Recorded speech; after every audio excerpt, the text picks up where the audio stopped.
सत्संग जी, प्रेम से कहना धन निरंकार जी। संतों महापुरुषों, बड़ी किस्मत वाले हैं जिनको समय का सद्गुरु मिलता है, जिनके भाग्य में समय के सद्गुरु का प्यार आ जाता है, ज्ञान आ जाता है, उसके जीवन का उद्धार हो जाता है। तो हम बड़े खुशनसीब हैं।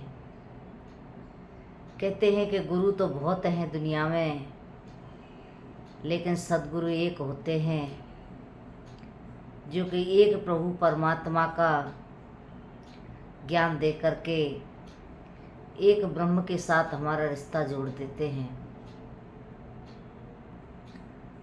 कृपा करो संतों महापुरुषों, हम बड़े सौभाग्यशाली हैं कि समय के सद्गुरु हमें मिले हैं।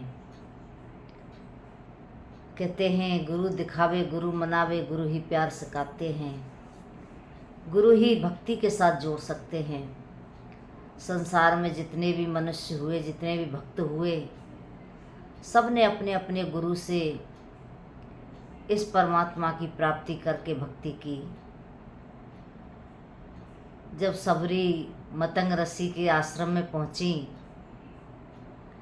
तो उनके यहाँ स्त्री का आना वर्जित था कि स्त्री नहीं आ सकती। तो वो बाहर से ही छिप छिप के रात में सेवाएं किया करती थीं। लकड़ी के बोझ तोड़ तोड़ के, लकड़ियाँ जंगल से बीन बीन के रात में आश्रम में डाल देती थीं। आश्रम के बाहर चारों तरफ रात में ही झाड़ू लगा देती थीं। इस तरह से छिप छिप के सेवा करती। तो सब देखते कि सेवा कौन करता है। तो फिर एक दिन छिपके देखा गया कि एक सबरी नाम की भिलनी है और वो सेवा करती है। तो गुरु महाराज ने कहा कि उसको लेकर के आओ। तो शिष्य कहने लगे कि हमारे आश्रम में तो औरतों का आना वर्जित है। कि नहीं, कोई बात नहीं, लेकर के आओ। उसको लेकर के आए और सत्संगत सद्गुरु ने उनको, गुरु ने अपने हृदय से लगाया, चरणों में बिठाया और उसकी भक्ति से, उसकी सेवा से बहुत खुश हुए। जब भक्ति से, सेवा से खुश हुए तो आशीर्वाद दिया कि सबरी, तुझे राम मिलेंगे, तेरी कुटिया पर खुद चल के आएंगे प्रभु और तुझसे मिलब भेंट करेंगे। तो वही गुरु का वचन सबरी ने गांठ बांध लिया कि मेरे गुरु ने कहा है कि प्रभु आएंगे तो आएंगे। तो वो रोज नित्य प्रतिदिन प्रभु की राह देखती, फल फूल चुन चुन के लाती, राह में फूल बिछाती, खाने की टोकरी में मीठे मीठे बेर तोड़ के रखती। क्योंकि सबरी को आशीर्वाद मिला हुआ था कि सबरी, तेरी कुटिया के आसपास जितना भी वन है, इसके कभी फल नहीं खत्म होंगे, इसके फूल, बगीचे के फूल कभी खत्म नहीं होंगे। तो 12 मास वहाँ फूल लगते थे, 12 मास फल लगते थे और 12 मास सबरी ये सेवा करती थी। तो हम सब जानते ही हैं किस तरह से श्री राम उनकी कुटिया में पहुँचे और उनके झूठे बेर खाए। तो ये तो दयालु हैं, कृपालु हैं, अपने भक्त पे दया कर देते हैं।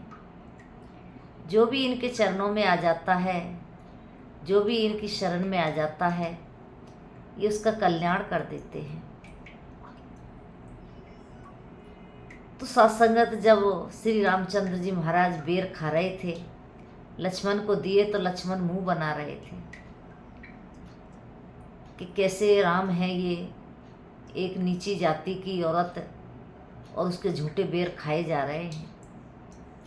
तो लक्ष्मण ने तो फेंक दिए, लेकिन श्री राम ने बड़े प्रेम से खाए। तो कहते हैं भक्त और भगवान का कुछ ऐसा रिश्ता होता है जिसमें कोई पर्दा नहीं होता, जिसमें कोई कुछ छिपा नहीं होता।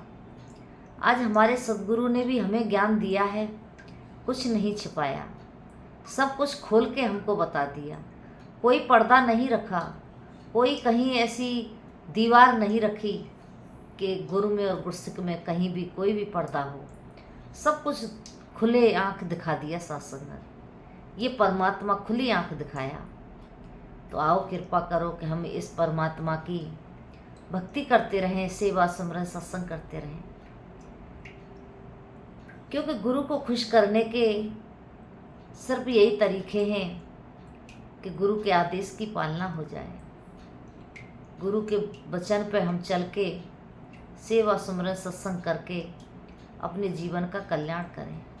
आज समय के सद्गुरु का यही वचन है कि सेवा सिमरन सत्संग करना है, सत्संग के साथ जुड़े रहना है, कभी सत्संग से दूर नहीं होना है, सिमरन करते रहना है, चलते फिरते बोलते खाते पीते इस हरि प्रभु परमात्मा का ध्यान रखना है, इसके एहसास में जीवन जीना है।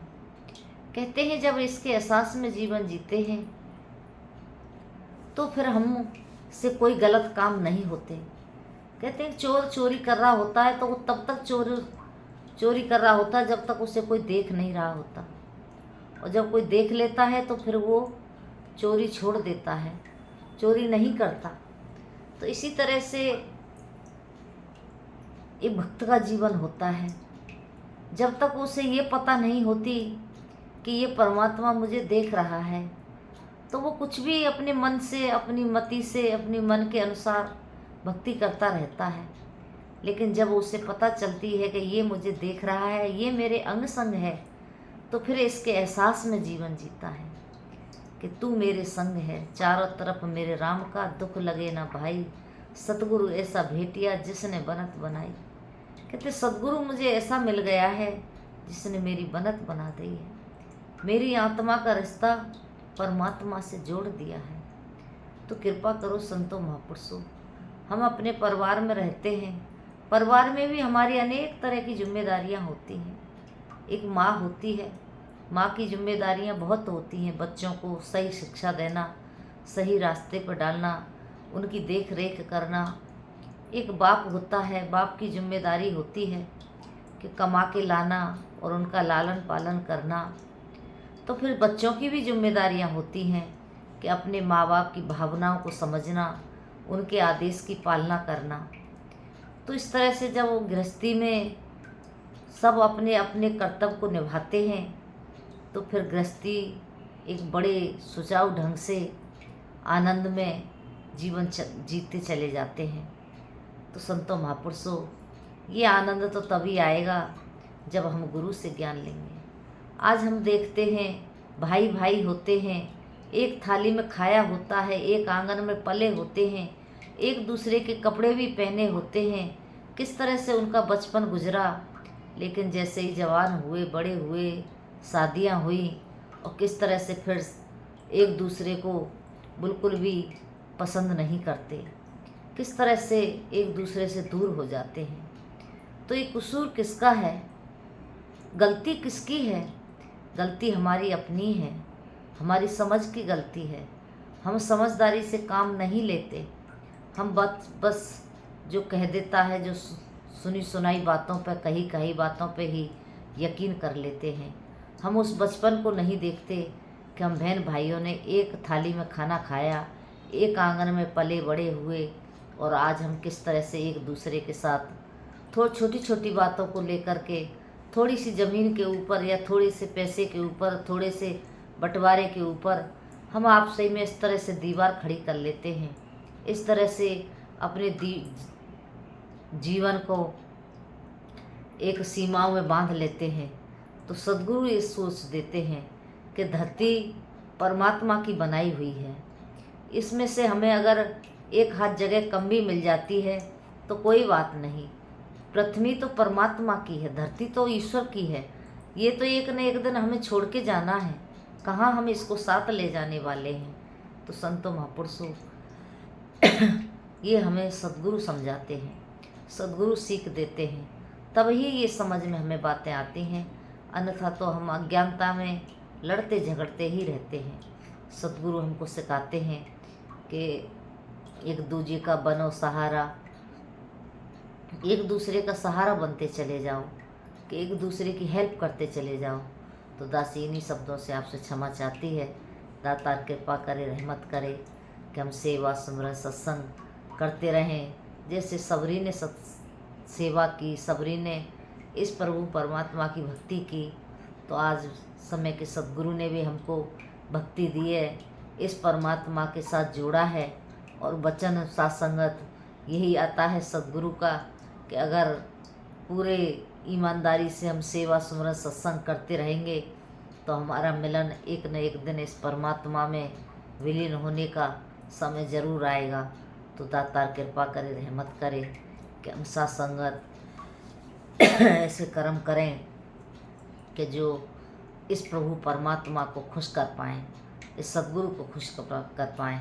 तो दाता रहमत करे कि हम सभी मिलजुल करके सेवा सुमरन सत्संग हमेशा करते रहें और सद्गुरु के चरणों में जुड़े रहें। तो दासी इन्हीं शब्दों से आपसे क्षमा चाहती है। कोई शब्द आप संत महापुरुषों को अच्छा न लगा हो तो दासी को बख्श लेना, माफ़ कर देना, प्रेम से कहना। धन्यवाद जी।